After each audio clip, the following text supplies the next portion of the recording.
الله وبركاته. إن الحمد لله نحمده ونستعينه ونستغفره ونعوذ بالله من شرور أنفسنا ومن سيئات أعمالنا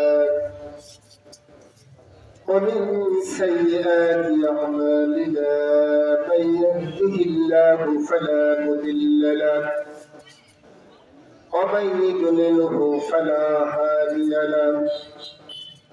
نشهد أن لا إله إلا الله وحده لا شريك له ونشهد أن سيدنا ونبينا وشفيعنا وحبيبنا ومولانا محمدا عبده ورسوله أرسله بالحق بشيرا ونذيرا وداعيا إلى الله بإذنه وسراجا منيرا.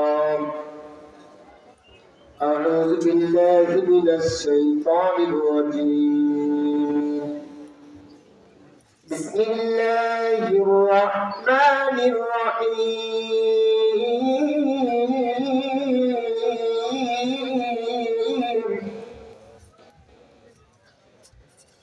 يا أيها الرسول بلغ ما أنزل إليك من ربك وإن لم تفعل فما بلغت رسالته والله يعصمك من الناس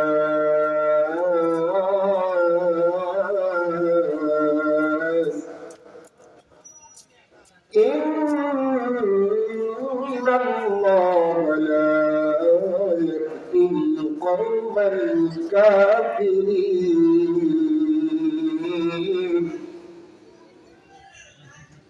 بارك الله لنا في كلامه المجيد وفرقانه الحميد.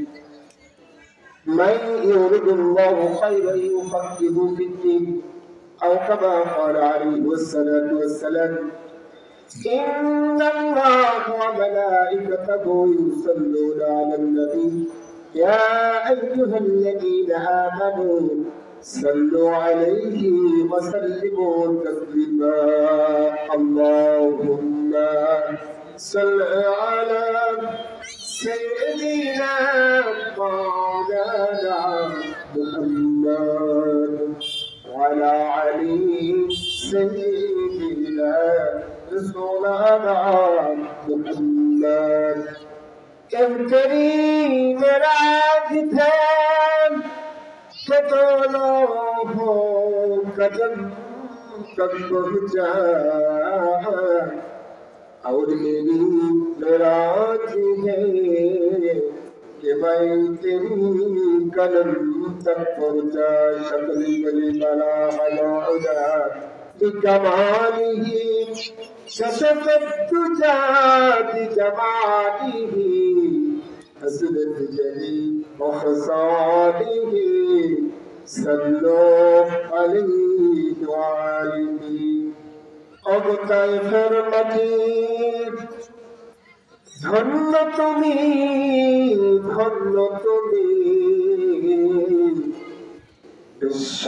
বিশ্বনবীর কদম চলি গলা হলা বিকামালিহি কশফত তুজা বিজমালিহি হসরত জলি ওহসানিহি صلوا عليه وآله شكر تحقق اللهم آمين. ربنا تقبل منا إنك أنت السميع العليم وتب علينا إنك أنت التواب الرحيم.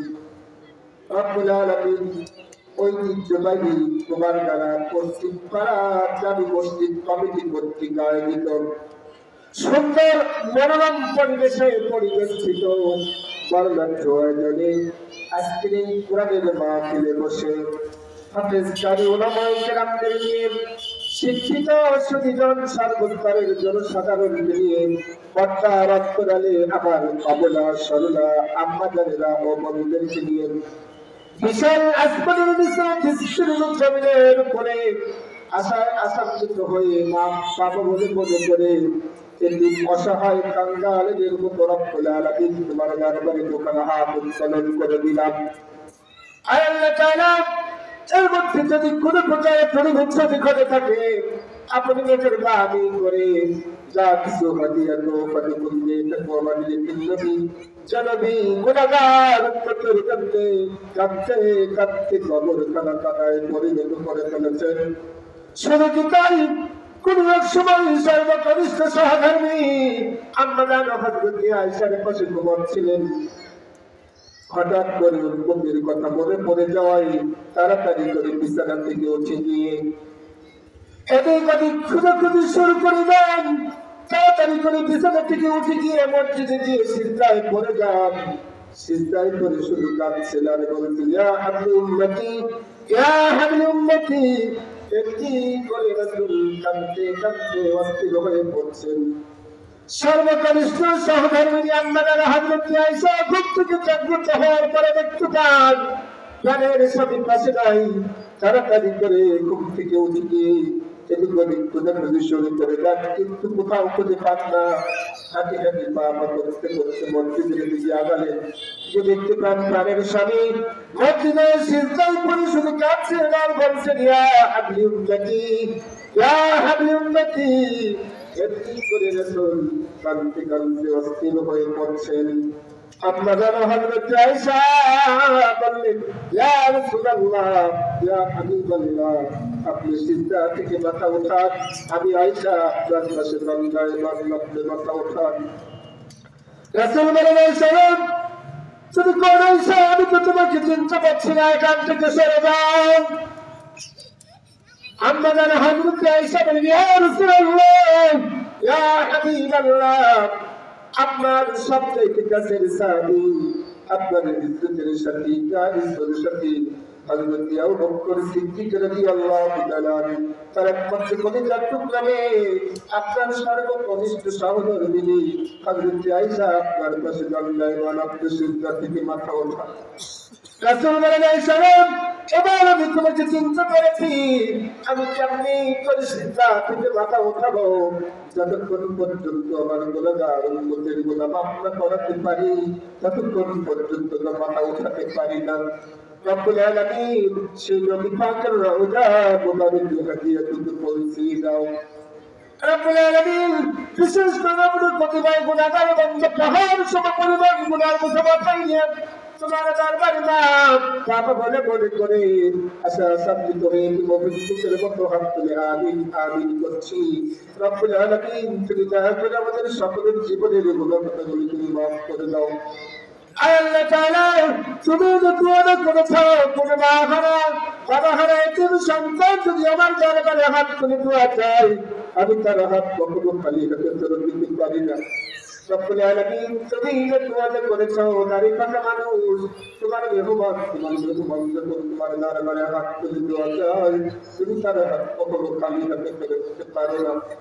রব্বুল আলামিন আমার অনেকেই নিজ হাতে নিজের মাকে বাবাকে দাফন করে তোমার ওয়াদার প্রতিনিধি গোসল করে এক প্রকাশ দিয়ে প্রাণ ভরা রাখা দিয়ে তোমার দরবারে গভীর রজনীতে চোখে হাত করে দিয়েছি।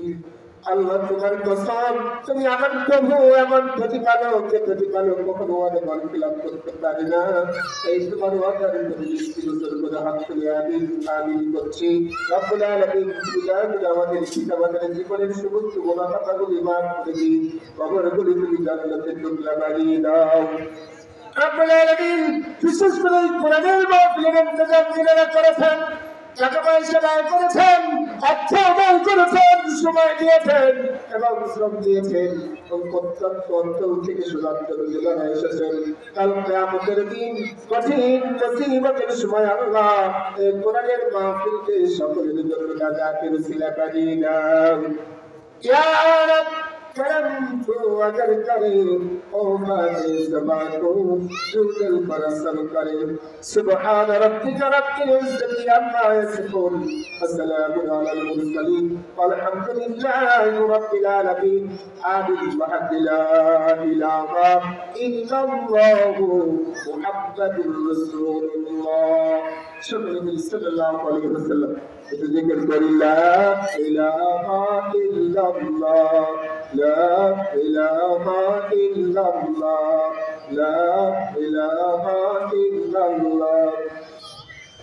ला इलाहा इल्लल्लाह मुहम्मदुर रसूलुल्लाह सल्लल्लाहु अलैहि वसल्लम। जलसा परिचालना कमिटीर माननीय प्रतिष्ठित सम्मानित सभापति साहेब जगह उलमा इकराम मुअज्जज मुहतरम सामने उपस्थित बयोज्येष्ठ मुरब्बियान किराम साथी समबयसी भाई बंधुरा पद्मार अंतराले आमार अबला सरला आम्मा जानेरा ओ बोनेरा आमि आबारो हृदयेर सबटुकु आवेग उदार उच्छ्वास करे সালাম বিনিময় করছি আসসালামু আলাইকুম ওয়া রাহমাতুল্লাহ। কুমারগাঁও পশ্চিমপাড়া জামি মসজিদ এর উন্নতি কল্পে আজকের এই জলসার সম্মানিত সভাপতি সাহেব যিনি দুইবারের নির্বাচিত প্রতিনিধি আমার অত্যন্ত শ্রদ্ধাভাজন इस्लाम की हमारे श्रद्धाभाजन दादा भाई जिलचरण यूनियन दुर्बार सफल निर्वाचित चेयरमैन साबिक चेयरमैन श्रद्धाभाजन दादा भाई जाना मोहम्मद अली साहिब अल्लाह रब्बुल आलामीन तेनाके हायात तय्यिबा सिहाती कुल्लिया एवं तेनाके আমি শুনেছি অসুস্থ সেটাকে আল্লাহ রাব্বুল আলামিন সম্পূর্ণ সুস্থতা দান করেন এবং হায়াতে তাইয়্যিবা সিয়াতে কুল্লিয়া দান করেন সকলে বলুন আল্লাহুম্মা আমিন। আমার পূর্বে আলোচনা করেছেন অত্র মসজিদের সম্মানিত খতিব সম্মানিত ইমাম বিশিষ্ট আলেম দ্বীন জনাব মাওলানা জাহাঙ্গীর আলম সাহেব দামাত বরকাতুহু মাকদুল্লাহুল আলী আল্লাহ রাব্বুল আলামিন তাকে দ্বীনের খাদেম দ্বীনের মুজাহিদ হিসেবে কবুল মঞ্জুর করে নেন সকলে বলুন আল্লাহুম্মা আমিন। আমার পূর্বে আরেকজন আলেম দ্বীন আলোচনা করেছেন আল্লাহ রাব্বুল আলামিন তাকে দ্বীনের খাদেম হিসেবে কবুল মঞ্জুর করে নেন সকলে বলি আল্লাহুম্মা আমিন। আমার পরে আলোচনা করবেন অত্র এলাকার অত্র গ্রামের তথা চাঁদমোহরের কৃতি সন্তান চাঁদমোহরের গৌরব যিনি কোরআনকে বুকে ধারণ করেন গোটা বাংলাদেশের প্রত্যন্ত অঞ্চলের অধারা মানুষকে কোরআনের সঠিক পথের দিকে আহ্বান করছেন আমার অত্যন্ত প্রিয় বন্ধুবর জনাব মাওলানা হাফেজ রিজাউল করিম বুলবুল সাহেব জামাত বরকাতুহু মাকদুল্লাহুল আলী আল্লাহ রাব্বুল আলামিন তিনাকে দ্বীনের খাদেম দ্বীনের মুজাহিদ হিসেবে কবুল মঞ্জুর করে নেন সকলে বলুন আল্লাহুম্মা আমিন। আজকের জলসার প্রধান আকর্ষক প্রধান বক্তা বিশিষ্ট ইসলামিক চিন্তাবিদ জনাব হাফেজ কারি মাওলানা মাসুদ রানা মিলন সাহেব জামাত বরকাতুহু মাকদুল্লাহুল আলী আল্লাহ রাব্বুল আলামিন তিনাকে দ্বীনের খাদেম দ্বীনের মুজাহিদ হিসেবে কবুল মঞ্জুর করে নেন সকলেই বলুন আল্লাহুম্মা আমিন। সম্মানিত হাজিরিন আমরা কোরআনের মাহফিলে সমবেত হয়েছি যারা বলে কিসের মাহফিল কথা বলবেন না সামনে দিকে খেয়াল করুন আমরা কোরআনের মাহফিলে বসেছি আমরা কখন কোন সময় কবরে চলে যাব এই ব্যাপারে আমরা কেউ ভাষ্য নাই এখানে কোরআনের কথা আলোচনা হচ্ছে দ্বীনের কথা আলোচনা হচ্ছে অথচ আশেপাশে আমরা লক্ষ্য করছি দেখতে পাচ্ছি শত শত মানুষ এলোপাতারি ভাবে ঘোরাফেরা করছে অথচ এখানে কোরআনের কথা আলোচনা হচ্ছে দ্বীনের কথা আলোচনা হচ্ছে।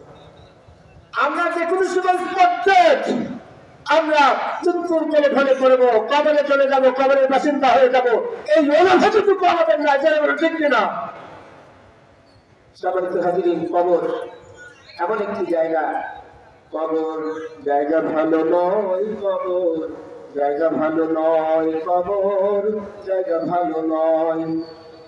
6 দিন পরে লোক খসে যাবে, 9 দিন পরে চোর। 6 দিন পরে লোক খসে যাবে, 9 দিন পরে চোর। কবর গৃহের সামান নিতে করো না তো ভুল, কবর জায়গা ভালো নয়, কবর জায়গা ভালো নয়, কবর জায়গা ভালো নয়। 6 দিন পরে লোক খসে যাবে, 9 দিন পরে চোর। 6 দিন পরে লোক খসে যাবে, 9 দিন পরে চোর। কবর গৃহের সামান নিতে করো না তো ভুল, কবর জায়গা ভালো নয়, কবর জায়গা ভালো নয়, কবর জায়গা ভালো নয়। আমল দিয়ে কবর গৃহ সাজিয়ে নিতে হয়, আমল দিয়ে কবর গৃহ সাজিয়ে নিতে হয়। কবর জায়গা ভালো নয়, কবর জায়গা ভালো নয়। 17 দিনে পেটে পেটে শেষ পোকার খাদ্য হবে, 17 দিনে পেটে পেটে শেষ পোকার খাদ্য হবে।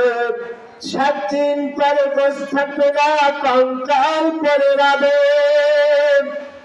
7 দিন পরে গোশ থাকবে না, কঙ্কাল পরে রাবে। কতই দিনে হাড়গুলো সব আলাদা হয়ে রয়, কবর জায়গা ভালো নয়, কবর জায়গা ভালো নয়। আমল দিয়ে কবর গৃহ সাজিয়ে নিতে হয়, কবর জায়গা ভালো নয়, কবর জায়গা ভালো নয়। কবর গৃহের সামান নিতে করো না তো ভুল, কবর জায়গা ভালো নয়, কবর জায়গা ভালো নয়। যে হচ্ছে ও ঘুম করে, যে হচ্ছে ও ঘুম করে, মানুষের পাহাড়। হিংসাই চলে আমার শহরে, হিংসাই চলে মন মানুষের আধার। কবর জায়গা ভালো নয়, কবর জায়গা ভালো নয়। 7 দিন পরে গোশ থাকবে না, কঙ্কাল করে রয়। 7 দিন পরে গোশ থাকবে না, কঙ্কাল করে রবে। 90 দিন হাড়গুলো সব আলাদা হয়ে রয়, কবর জায়গা ভালো নয়, কবর জায়গা ভালো নয়, কবর জায়গা ভালো নয়। আমল দিয়ে কবর গৃহ সাজিয়ে নিতে হয়। ঠিক কিনা? সম্মানিত হাজির, আমরা কোরআনের মাহফিলে এসেছি, এখানে কোরআনের কথা আলোচনা হচ্ছে, অথচ বাহিনী এলো কথা এইভাবে ঘোরাফেরা করছে। একটা কথা বলে পরিবার, যেখানে কোরআনের কথা আলোচনা করা হয়, দিনের কথা আলোচনা করা হয়, ওই জায়গায় আসলে আল্লাহ রাব্বুল আলামিন ওই জায়গাটাকে রক্ততে পরিপূর্ণ করে দেন। আসলে আমরা এখানে অল্প কিছু সংখ্যক মানুষ কোরআনের কথা আলোচনা করছি, দিনের কথা আলোচনা করছি। আজ থেকে 1000 বছর আগে সম্মানিত হাজির ভালো করে লক্ষ্য করবেন, আমরা এখানে যতক্ষণ পর্যন্ত কোরআনের কথা আলোচনা শুনবো, দিনের কথা আলোচনা শুনবো, যতক্ষণ পর্যন্ত আমার আপনার শরীর থেকে একটা একটা করে সেগুলো গুলো ছোট্ট থাকবে। তাহলে বলেন ঠিক কিনা? সম্মানিত হাজির, অথচ বাহিরে এলোপাতারি ভাবে ঘোরাফেরা করছি। এই যে বছরে একটা দিন এই কোরআন শোনার মতো অ্যারেঞ্জমেন্ট আমরা করে থাকি। আর আমরা বিগত দিনে দেখেছি, যেখানে কোরআনের কথা আলোচনা করা হয়, দিনের কথা আলোচনা করা হয়, সেই জায়গায় 144 ধারা জারি করে কোরআনের মাহফিলটাকে বন্ধ করে দেওয়া হয়েছে। যারা বলেন ঠিক কিনা? সেই সুযোগটা তো আর এখন নেই। এখন আজ থেকে 1000 বছর আগে রাসূল কোরআনের কথা বলেছেন, সাহাবায়ে কেরামদের নিয়ে কোরআনের কথা বলেছেন।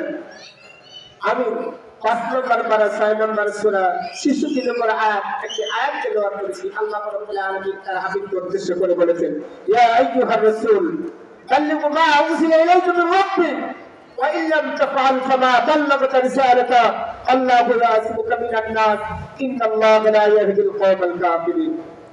ঠিক রাসূল পাক সাল্লাল্লাহু আলাইহি ওয়াসাল্লাম মসজিদে নববীর সামনে এমনি করে কোরআনের কথা আলোচনা করেছেন। একটা কথা মনে পড়ে গেল না, মনে পাচ্ছি না, যেহেতু কোরআনের মাহফিল, আমরা আসলে এখানে প্রতিকারজন সাহাবায়ে কেরাম এখানে অবস্থান করছি না। রাসূল বলেছেন যেখানে কোরআনের কথা আলোচনা করা হয়, দ্বীনের কথা আলোচনা করা হয়, ওই জায়গাটিকে আল্লাহ রাব্বুল আলামিনের পক্ষ থেকে অজস্র ধারার রহমত বর্ষণ হতে থাকে। একটা দৃষ্টান্ত স্থাপন করতে চাই, আমি মাঝে মাঝেই বলে থাকি যে মসজিদে নববীর সামনে আসরের নামাজ আদায় করে রাসূলের একজন শ্রেষ্ঠতম সাহাবী কোরআনের কথা আলোচনা করতেছিলেন। রাসূল মসজিদে বসেছিলেন, দেখতে পেলেন যেখানে কোরআনের কথা আলোচনা হচ্ছে, দ্বীনের কথা আলোচনা হচ্ছে, ওই জায়গায় আসলে কোটিগঞ্জন সাহাবায়ে কিরাম সেখানে অবস্থান করেনি।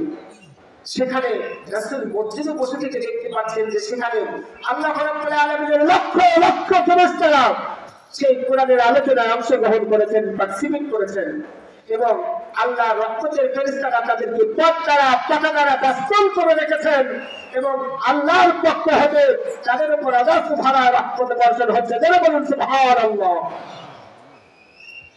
কিন্তু রাসূল মসজিদে বসে থেকে দেখতে পাচ্ছেন যেখানে কোরআনের কথা আলোচনা হচ্ছে, সেখানে রহমতের ফেরেশতারা পথ দ্বারা পাতা দ্বারা দাস্তর করে রেখেছেন, এবং আল্লাহর পক্ষ হতে তাদের উপর অজস্র ধারা রহমত বর্ষণ হচ্ছে।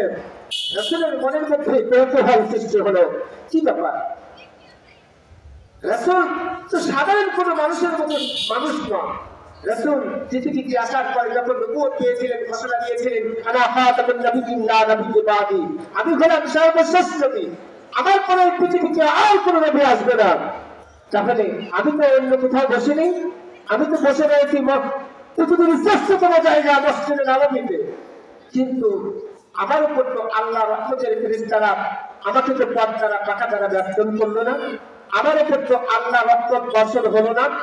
কাল কিয়ামতের দিন কঠিন মুসিবতের সময় ওয়ারাসূলিল্লাহি জামিয়ান ফাকালাত দুআফাউ লিল্লাযীনা ইসতাকবারু ইন্না কুন্না লাকুম তাবা'আন ফাহাল আনতুম মুগনুনা আন্না মিন আযাবিল্লাহি মিন শাই'ইন। কিয়ামতের দিন কঠিন মুসিবতের সময় সূর্য এখন যেখানে অবস্থান করছে সেখান থেকে যদি এক ইঞ্চি উপরের দিকে উঠে যায়, তাম পৃথিবীটা বরফে পরিণত হয়ে যাবে। সূর্য এখন যেখানে অবস্থান করছে সেখান থেকে যদি এক ইঞ্চি নিচে নেমে আসে, তাম পৃথিবীটা তামায় পরিণত হয়ে যাবে।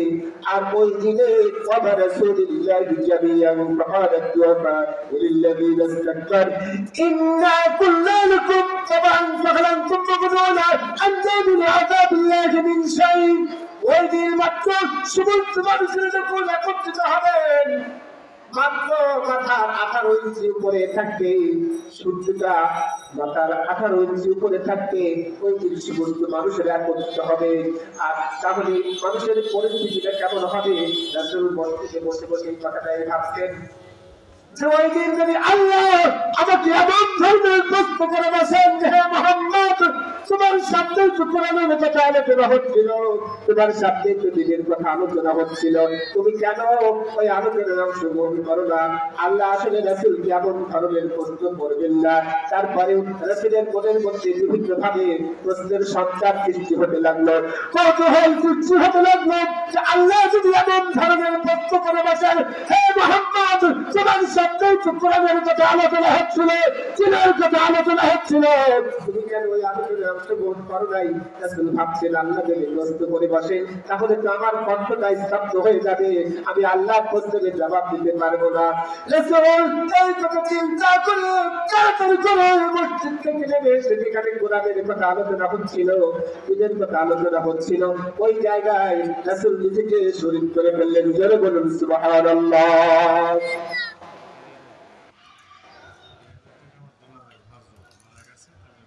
নারায়ে তাকবীর, নারায়ে তাকবীর, তাকবীর, তাকবীর। আল্লাহ তোমার একজন বান্দা 2000 টাকা দান করেছেন। আল্লাহ তাআলা তোমার বান্দা কোন আশায় কোন উদ্দেশ্যে 2000 টাকা দান করেছেন। আল্লাহ তোমার বান্দার দানকে করে মঞ্জুর করে দাও। মনের নেই এখানে নেই ফসলের মাকসুদ তুমি পুরা করে দাও। তোমার বান্দার পিতামাতা, ভাই বোন, আত্মীয় স্বজন, দাদা দাদি, নানা নানি, শ্বশুর শাশুড়ি, আত্মীয় স্বজন যারা দুনিয়া থেকে চির বিদায় নিয়ে অন্ধকার কবরের যাত্রী হয়েছেন, তাদের প্রত্যেকের কবরগুলো তুমি জান্নাতের টুকরা বানিয়ে দাও। আল্লাহ তাআলা তোমার বান্দার সন্তান সন্ততিকে সুশিক্ষা তরিকায় শিক্ষিত বানিয়ে দেশ ও জাতির খেদমত করার তৌফিক দান করে দাও। সকলে বলুন আল্লাহুম্মা আমিন। সম্মানিত হাজির রাসূল, এবার রাসূল তাড়াতাড়ি করে মসজিদ থেকে উঠে গিয়ে চুলার উপর বসে পড়লেন। ওই যে কয়েকজন সাহাবায়ে কেরাম যিনি কথা আলোচনা করছেন, কোরআনের কথা আলোচনা করছেন, সেখানে রাসূল শরীক হয়ে গেলেন। যখন আলোচনা শেষ হয়ে গেল, রাসূলকে বললেন, হে রাসূল, আমি যে কথাগুলি আলোচনা করতেছিলাম সেই কথাগুলি তো আপনার মুখ থেকে শোনা কথা। আপনি আলোচনার প্রথমে আপনি মসজিদে অবস্থান করতেছিলেন, আলোচনার মাঝখানে কেন আপনি মসজিদ থেকে উঠে গিয়ে আমাদের দলে শরীক হয়ে গেলেন? ঘোড়ার উপর জায়গায় বিছানো রয়েছে, সেই জায়গার উপর কেন বসে পড়লেন জানতে চাই। রাসূল বললেন, ও সাহাবী, শুনে নাও। আমি মসজিদে থেকে বসে থেকে দেখতে পেলাম তোমরা আসলে যে কয়েকজন সাহাবায়ে কেরাম কোরআনের কথা আলোচনা করতেছিলেন, দ্বীনের কথা আলোচনা করতেছিলেন, ওই জায়গায় তো আসলে কোটি কোটি সাহাবায়ে কেরাম অবস্থান করেনি। আমি দেখতে পেলাম তোমাদের ওই কোরআনের আলোচনায় অংশগ্রহণ করেছে আল্লাহ রাব্বুল আলামিনের লক্ষ লক্ষ ফেরেশতারা তোমাদের এই আলোচনায় অংশগ্রহণ করেছেন। এবং আমি দেখতে পেলাম ওই কোটি কোটি সাহাবায়ে কেরামদেরকে আল্লাহ রহমতের ফেরেশতারা পথচলা পাখাদারা দান করে রেখেছেন এবং আল্লাহর পক্ষ হতে তোমাদের উপর অজস্র ধারার রহমত বর্ষণ হচ্ছে। কিন্তু আমি তো নবী, আল্লাহ আমাকে নবী বানিয়েছেন, নবীদের সরকার বানিয়েছেন, আমার মাধ্যমে নবুয়তের দর্শনটাকে চিরতরে স্তব্ধ করে দিয়েছেন। কিন্তু আমি তো পৃথিবীর অন্য কোথাও বসেছিলাম না, আমি বসেছিলাম পৃথিবীর শ্রেষ্ঠতম জায়গায় মসজিদে অবস্থান করতেছিলাম, কিন্তু আমাকে রহমতের ফেরেশতারা পাখাদারা দান করলো না, আমার উপর তো আল্লাহর পক্ষ থেকে রহমত বর্ষণ হলো না। আমি যখন দেখতে পেলাম নবী হওয়ার পরে আমি রহমত থেকে বঞ্চিত হলাম, তাড়াতাড়ি করে মসজিদ থেকে উঠে গিয়ে আমি নিজেকে তোমাদের দলে শরীক করে বললাম, জোরে বলুন সুবহানাল্লাহ। সম্মানিত হাজিরিন, তাহলে রাসূল যিনি নবুয়ত পাওয়ার পরে একজন সাহাবী রাসূলকে জিজ্ঞেস করেছিলেন, হে রাসূল, মা হুয়াল বাইতু, আপনি পৃথিবীতে কেন এসেছেন? রাসূল প্রথমত বলেছিলেন, আনা বাইতু মুআল্লিমান, আমি পৃথিবীতে এসেছি গোটা পৃথিবীর মানব জাতির শিক্ষক হিসাবে আল্লাহ রাব্বুল আলামিন আমাকে প্রেরণ করেছেন।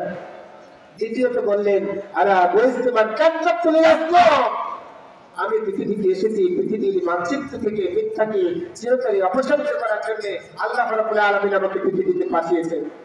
সেই মানুষকে যিনি গোটা পৃথিবীর মানব জাতির শিক্ষক হিসেবে আল্লাহ রাব্বুল আলামিন তাকে প্রেরণ করেছিলেন, সেই মানুষটি মসজিদে অবস্থান করতেছিলেন, কিন্তু যেখানে কোরআনের কথা আলোচনা হচ্ছিল, দ্বীনের কথা আলোচনা হচ্ছিল, সেই মানুষটি মসজিদ থেকে উঠে গিয়ে চুলার উপর কোরআনের আলোচনা শুনতেছিলেন।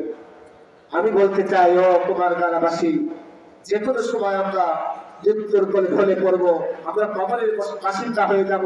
আমরা যখন কবরে চলে যাব, আপনাকে যখন কবরে রাখা হবে, কবরে আপনাকে কষ্ট করবে, হে বলে তুমি এখন যেখানে এসেছ, আনা বাইতি ওয়াহিদাতুন, তুমি এখন যেখানে অবস্থান করছো, দুনিয়ায় বেঁচে থাকার সময় তুমি যখন অসুস্থ হয়ে পড়েছ, তখন তোমাকে অনেকেই দেখতে এসেছে, তোমাকে অনেকেই সান্ত্বনার বাণী শুনিয়েছে, তোমাকে বিভিন্ন ধরনের আশ্বাস দিয়েছে, কিন্তু এখন তুমি যেখানে এসেছ, কিয়ামত পর্যন্ত তোমাকে একাকিত্ব অবস্থায় অবস্থান করতে হবে।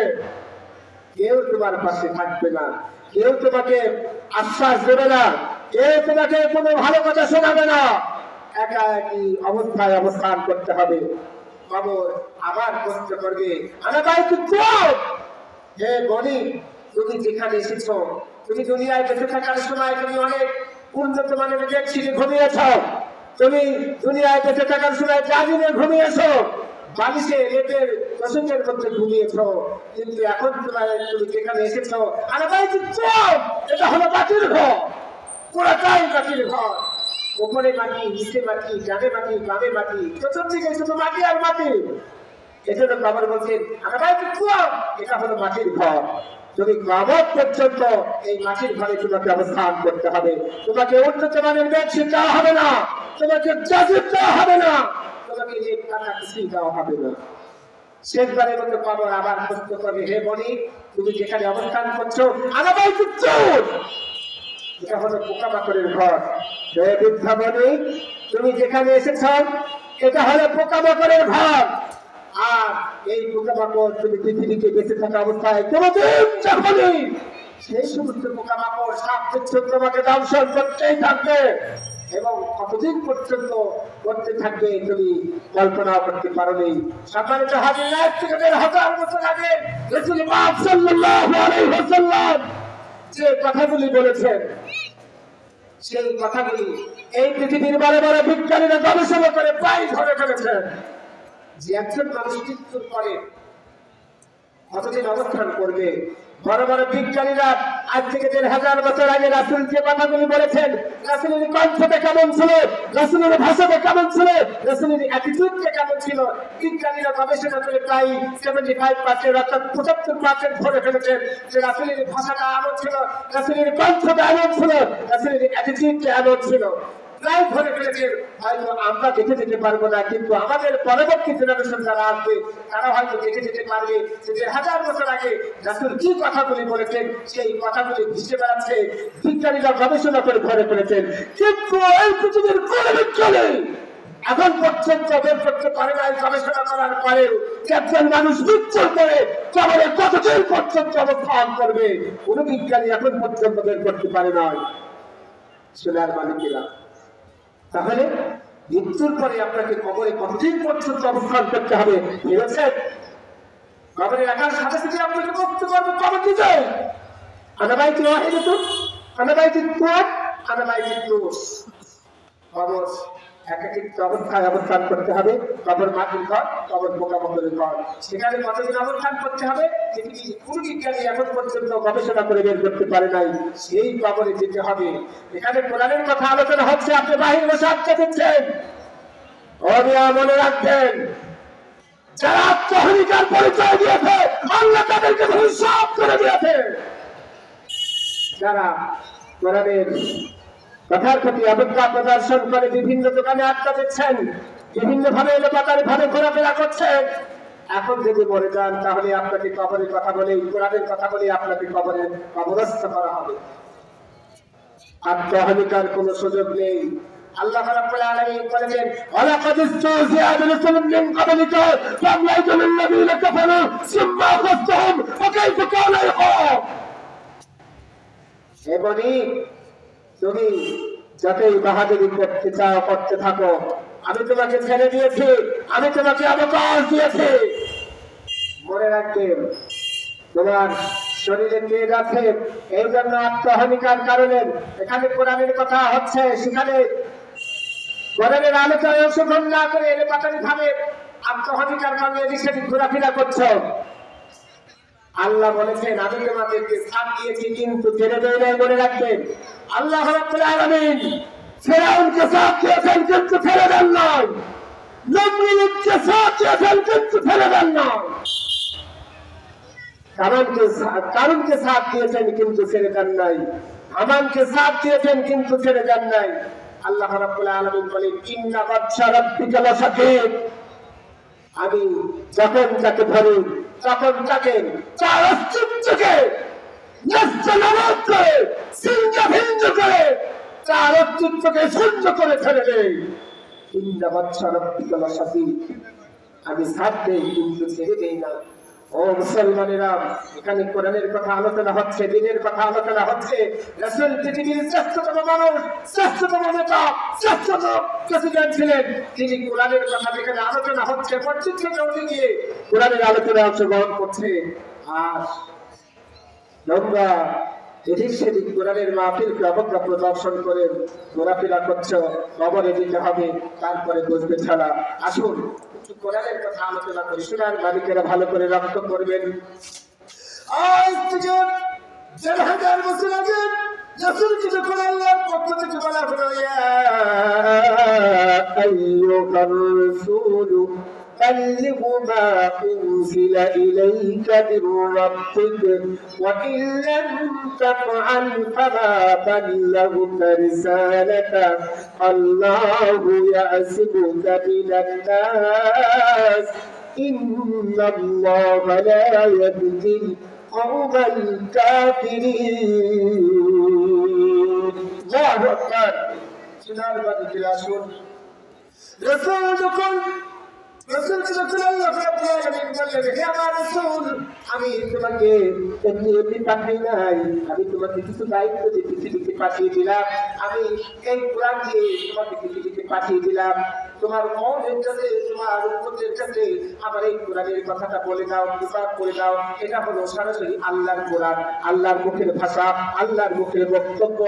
এই পৃথিবীতে যত গ্রন্থ, যত কিতাব, যত সংবিধান, যত কনস্টিটিউশন আল্লাহ রাব্বুল আলামিন পাঠিয়েছেন, তার মধ্যে সবচাইতে শ্রেষ্ঠ গ্রন্থ, শ্রেষ্ঠ সংবিধান, শ্রেষ্ঠ কনস্টিটিউশন হলো এই কোরআন। আর আজ থেকে 1000 বছর আগে আল্লাহ রাব্বুল আলামিন জনাবে মুহাম্মদ রাসূলুল্লাহ সাল্লাল্লাহু আলাইহি ওয়াসাল্লামের কাছে এই গ্রন্থটাকে পৃথিবীতে পাঠিয়ে দিলেন। আর বললেন, ইয়া আইয়ুহার রাসূল বাল্লিগু মা উনজিলা ইলাইকা মির রাব্বিক ওয়া ইন লাম তাফআল ফামা বাল্লাগতা রিসালাতা আল্লাহ বিয়াসবুকা মিনান নাস ইন্নাল্লাহা লা ইয়াহদিল কওমাল কাফিরিন। হে রাসূল, আমি তোমাকে পাঠালাম আমার এই বক্তব্যটা মানুষের কাছে তুলে ধরার জন্য, মানুষের কাছে প্রচার করার জন্য। এই বক্তব্যটা তুমি মানুষের কাছে প্রচার করতে থাকো, এই দায়িত্বটা দিয়ে আমি তোমাকে পাঠিয়ে দিয়েছি। জোরে বলুন সুবহানাল্লাহ। একটু জিকির করি, লা ইলাহা ইল্লাল্লাহ, লা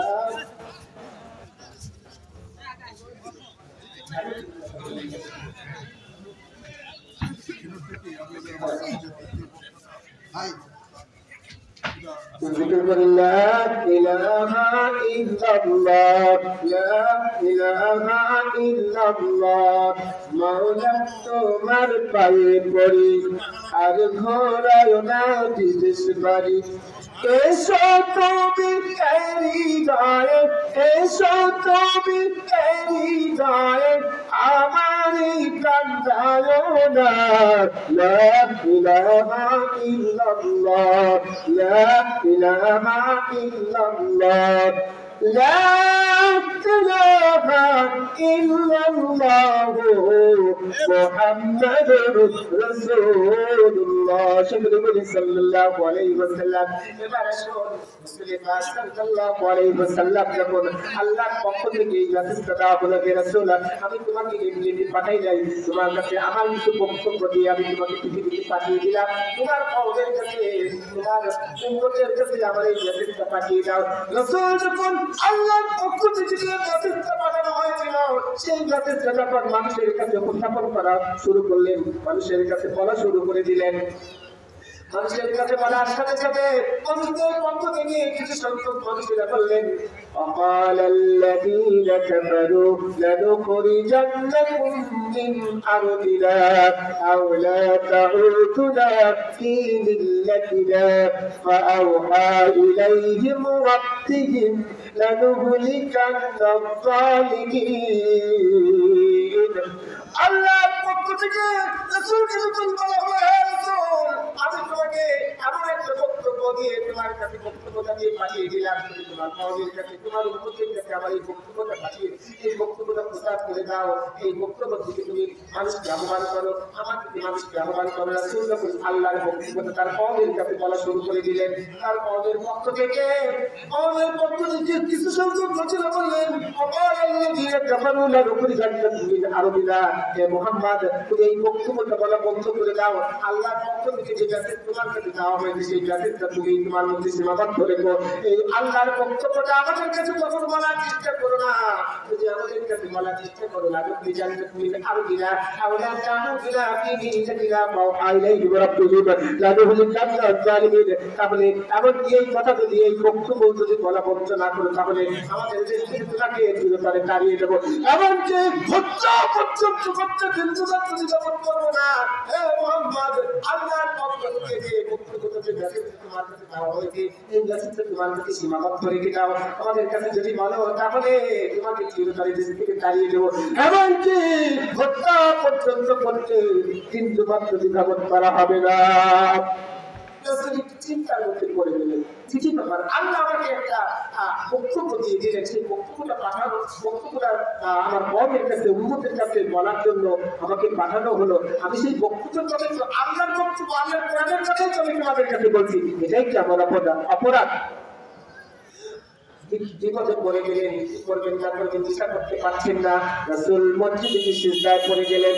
সিজদায় পড়ে আল্লাহর কাছে সাহায্য চাচ্ছেন, রব্বুল আলামিন বিপদে পড়েছি, মুসিবতে পড়েছি, তুমি আমাকে কোরআনের কথা বলার জন্য বলেছো, আমি তোমার কোরআনের কথাই তো বলছি, আমি তো অন্য কোনো কথা বলি নাই, কিন্তু তারা আমাকে বলছেন হে মুহাম্মদ তুমি যদি এই কোরআনের কথা বলা বন্ধ না করো তাহলে তোমাকে দেশ থেকে তাড়িয়ে দেবো এবং তোমাকে হত্যা পর্যন্ত করতে বিন্দু মাত্র দ্বিধাবোধ করবো না।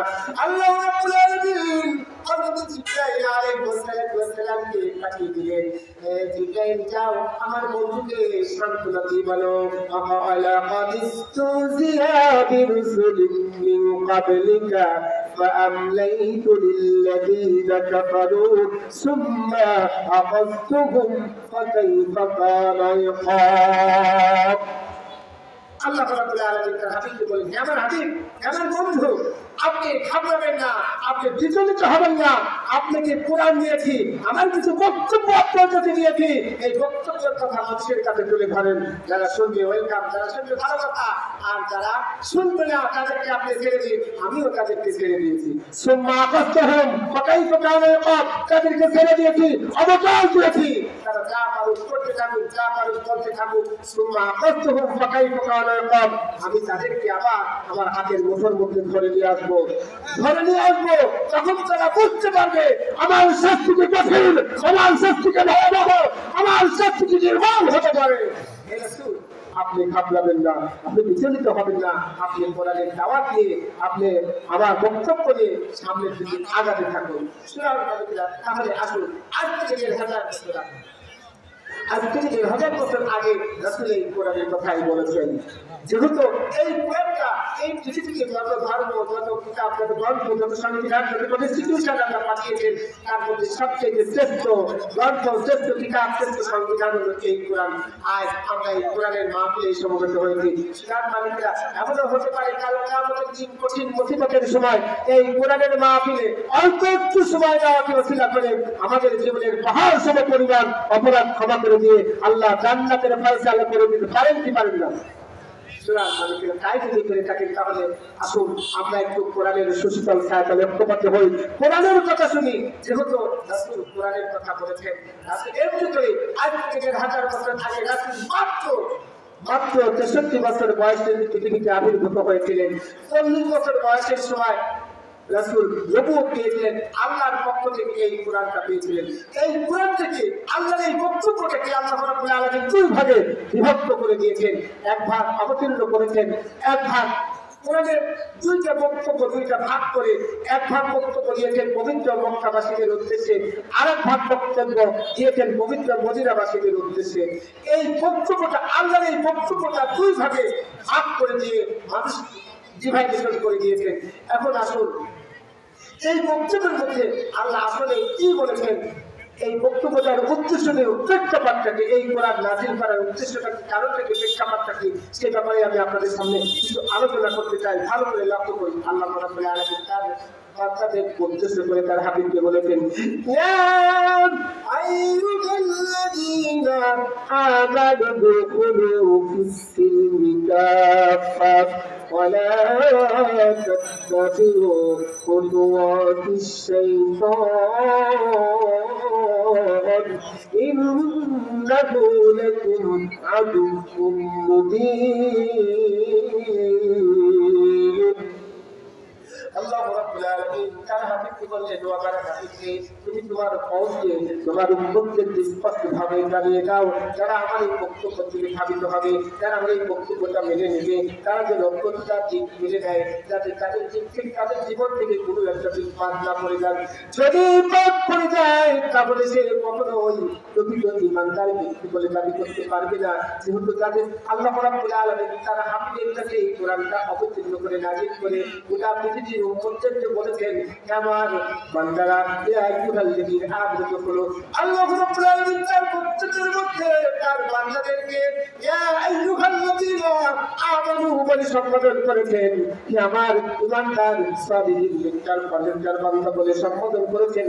হে আমার ইমানদার আল্লাহর সালিহিন নেককার পরহেজগার বান্দারা তোমরা যদি আমার কোরআনের দিকে ধাবিত হয়ে থাকো, আমার কোরআনের উপর যদি বিশ্বাস করে থাকো, আমার বক্তব্যটা যদি বিশ্বাস করে থাকো, তাহলে পরিপূর্ণভাবে নিজের জীবনের সাথে সেটাপ করে নাও। দেখবে নিজের জীবন থেকে কোনো একটা দিন যেন বাদ না পড়ে যায়। যদি বাদ পড়ে যায় তাহলে তুমি প্রতিটি ইমানদার ব্যক্তি বলে তোমাকে দাবি করতে পারবে না, ইমানদার ব্যক্তি বলে দাবি করতে পারবে না। যদি এই মান হয়ে যদি ইমান হারা হয়ে যদি কবরে আসো, তাহলে কবর অত্যন্ত ভয়াবহ জায়গা, কবর অত্যন্ত কঠিন জায়গা। আমি তোমাকে কখনো খাতির করবো না। এই জন্য আল্লাহ রাব্বুল আলামিন তার বান্দাদেরকে আগেই জানিয়ে দিয়েছেন, ইয়া আইয়ুহাল্লাযীনা আমানু দুখুলু, যদি আমার বক্তব্যটা গ্রহণ করে থাকো তাহলে পরিপূর্ণভাবে মেনে নাও। কোন একটা দিন যেন বাদ না পড়ে যায়। সেই কথাটাই রাসূল পাক সাল্লাল্লাহু আলাইহি ওয়াসাল্লাম আমাদেরকে উদ্দেশ্য করে বলেছেন। আর আল্লাহ রাব্বুল আলামিন যার কাছে তার এই বক্তব্যটা পাঠালেন তার সম্পর্কে জানিয়ে দিলেন। আল্লাহ রাব্বুল আলামিন তার সম্পর্কে বললেন, ওয়া ইন্নাকা লাআলা খুলুকিন আযীম, নবী হে আপনি হলেন উত্তম চরিত্রবান ব্যক্তিত্ব, উত্তম চরিত্রের অধিকারী ব্যক্তিত্ব। আপনার মতো উত্তম চরিত্রবান ব্যক্তিত্ব এই পৃথিবীতে আর একটাও হতে পারে না। সুতরাং আল্লাহ রাব্বুল আলামিন তার বক্তব্যটা যার কাছে পাঠালেন তার চরিত্র সম্পর্কে আল্লাহ রাব্বুল আলামিন আমাদেরকে জানিয়ে দিলেন। যার কাছে পাঠানো হলো তিনি হলেন পৃথিবীর সবথেকে উত্তম চরিত্রবান ব্যক্তিত্ব। আল্লাহ রাব্বুল আলামিন এবার বলে দিলেন, লাকাদ কানা লাকুম ফী রাসূলিল্লাহি উসওয়াতুন হাসানাহ। হে পৃথিবীর মানুষেরা, তোমরা যদি উত্তম আদর্শ পেতে চাও, তোমরা যদি মুক্তি পেতে চাও, তাহলে রাসূল পাক সাল্লাল্লাহু আলাইহি ওয়াসাল্লাম যে আদর্শ তোমাদেরকে দিয়েছে সেই আদর্শ যদি অনুসরণ করে চলতে পারো, তাহলে আমি আল্লাহ কথা দিলাম মৃত্যুর সাথে সাথে তোমার কবরটাকে জান্নাতের বাগান বানিয়ে দেবো। জোরে বলুন সুবহানাল্লাহ। এবার আসুন, যে মানুষের আদর্শ অনুসরণ করার কথা আল্লাহ রাব্বুল আলামিন আমাদেরকে জানিয়ে দিলেন, সেই মানুষটি এই কোরআন দিয়েছিলেন 40 বছর বয়সের সময়। আর এই কোরআন পাওয়ার, আল্লাহর এই বক্তব্যটা পাওয়ার পরে মাত্র 23 বছর পর্যন্ত এই পৃথিবীতে জীবিত ছিলেন। নারায়ে তাকবীর, নারায়ে তাকবীর। তৃতীয় বক্তার আগমন, শুভেচ্ছা স্বাগতম।